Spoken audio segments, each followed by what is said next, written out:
Hey, quiet on the set. I hate people. Welcome to the Pub Meeple 2017 Top 5 video.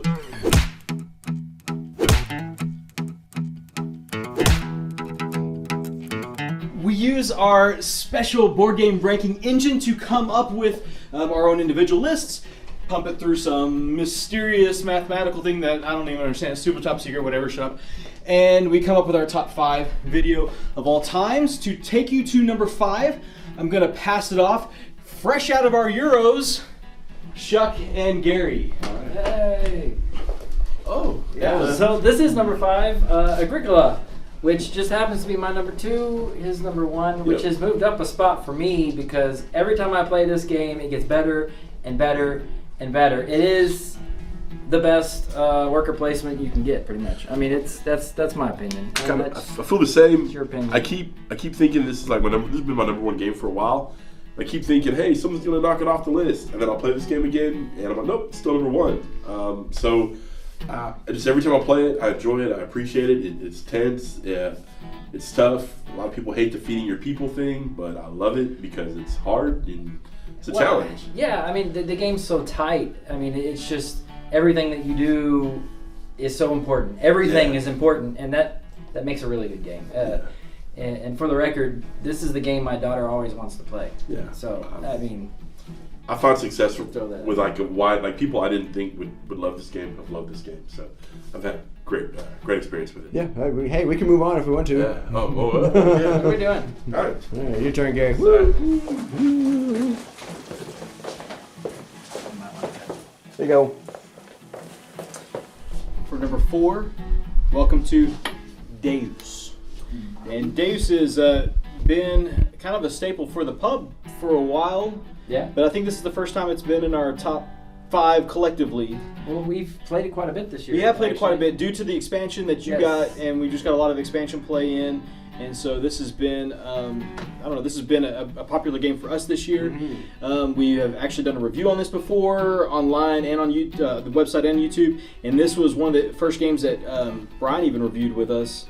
Brian, I keep thinking about something you said that I think really captures Deus really well, which is, the gameplay is really manageable, but when you're done, it feels like you've done a lot. Like you've got this epic sweep in front of you. That's my favorite thing about the game is the fact that the game doesn't take that long. What is it, an hour and a half maybe? Yeah. Maybe. And by the time you get done, like you feel like you've done a lot of stuff, and so it feels like it fits a lot of game into that little bit of time slot. So I like it a lot. Yeah, my favorite thing is the engine building. I'm pretty sure I've talked about it a lot in several different media, but engine building, and this is my favorite game. It is kind of a quintessential engine building. It is a great engine building. I mean, the fact that you have to use the board to be able to do the stuff with the engine building is really good, and that's something that I think a lot of other games kind of miss.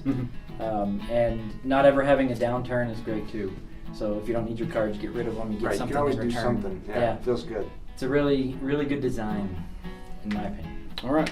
Well, let's head over to our number 3 spot. It's somewhere over here. I think. Not sure technically.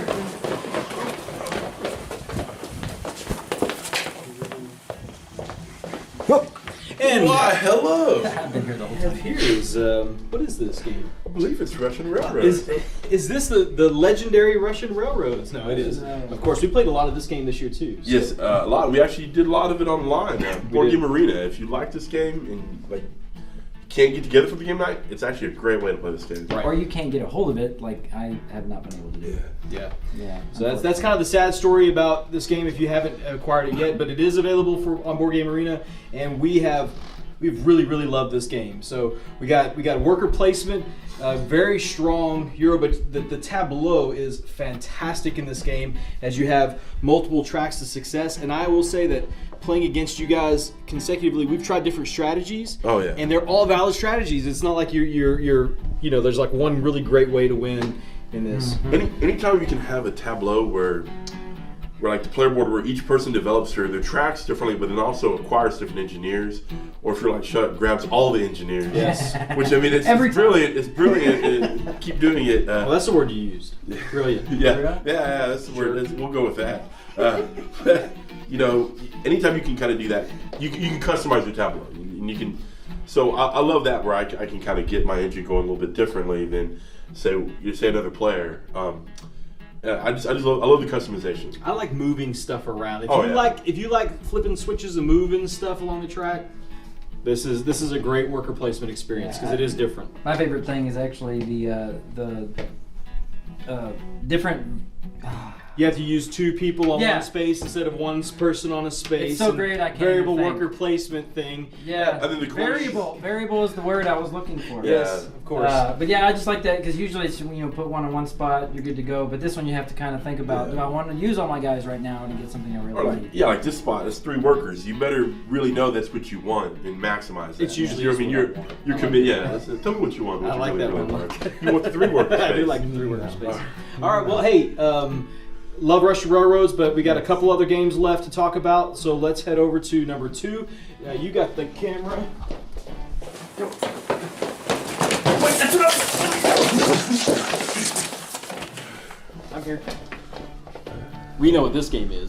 Do we? I think we talked about this game last year. We did talk about this game last year. Last year was our number 1. Last year It was number one. This was our number 1 collectively. So we this did is our number 1, 2 collectively. Don't count this it now. two. This is Scythe.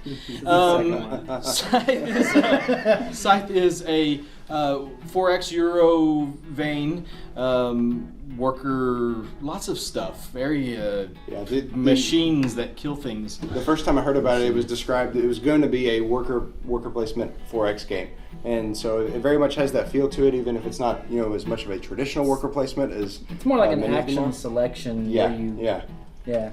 And it comes up a lot in the podcast because a lot of times we'll have like a topic that we talk about, and Scythe somehow fills that niche of that topic. So a recent podcast we did was on in-game scoring, and the objective track is something that came up. But before we've talked about some other mechanisms, and Scythe comes up. So there's pieces of this that keep popping up in different conversations we have, which is why I think it has some staying power with our group. So. Absolutely.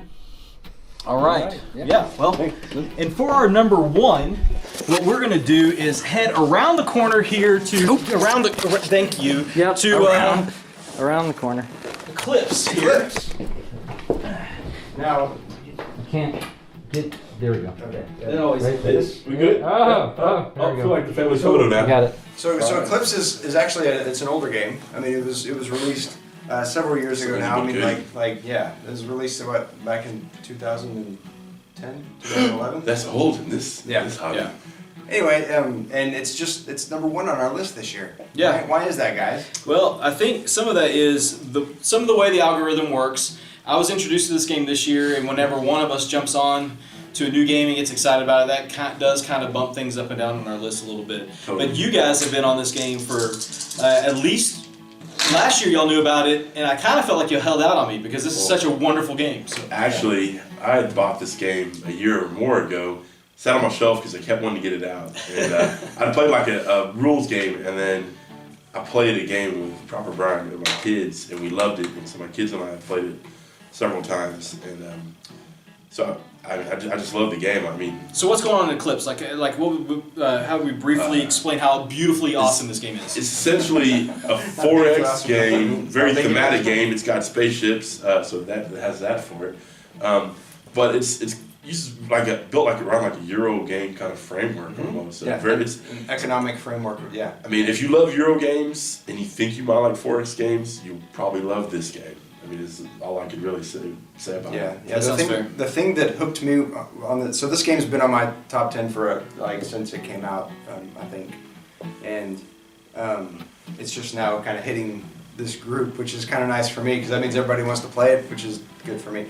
So the thing about this game that really kind of hooked me when I first played it was this interaction between these cubes, all this big jumble of cubes and discs here that end up on the board. But what they do is they track how you're producing resources and things like that, and how you're controlling regions, but you use these same things to take your actions with. So there's like this push pull give take of how do I take the most actions I can while controlling the most areas while producing the most goods. It's all interconnected and it feels really good. To me, it has a little bit of a suburbia-esque feel, and only in this one aspect, in that in suburbia you've got to watch your economy. You can't get like too far, invest too far in either area, and so if you expand too far, but you're not bringing in enough money, then you're gonna hurt, or like if you're you go bankrupt. you can go bankrupt, or you can expand too far, then leave. Not have enough ships there to protect it. If someone comes in and gets aggressive. And what's great about that, even still with all that economic Euro talk, for you guys that are like me that really like the thematic stuff, I still get to push guys around the board. That's nice. And I feel like I'm a general leading an army. I love it. Feels really good. The tech tree, you got to throw it just real quick. The tech tree is pretty Tech awesome. tree. That's something that Yeah. you love. You love that kind of upgrading tech tree. Absolutely. So, well, that's our top 5. Shuck, come back over here with your little ninja gingerbread Hey, sweater. are we gonna play this? Hey, we need to get you in on this game. Yeah, I know. This one. But that's our 2017. We look forward to seeing what games are coming out and what new games and old games that we fall in love with for 2018. Comment below with your top 5. If you like, go check out our board game ranking engine on www.pubmeeple.com and use that. And guys, we just want to wish you all Merry Christmas and keep playing games. Keep playing games. You playing games. I didn't say Hoo-dee-hoo. Keep playing games. Keep playing games. Keep playing games. That's not our new Playing tagline. games. We're not making that. That's not our Lord. tagline. That's not our tagline.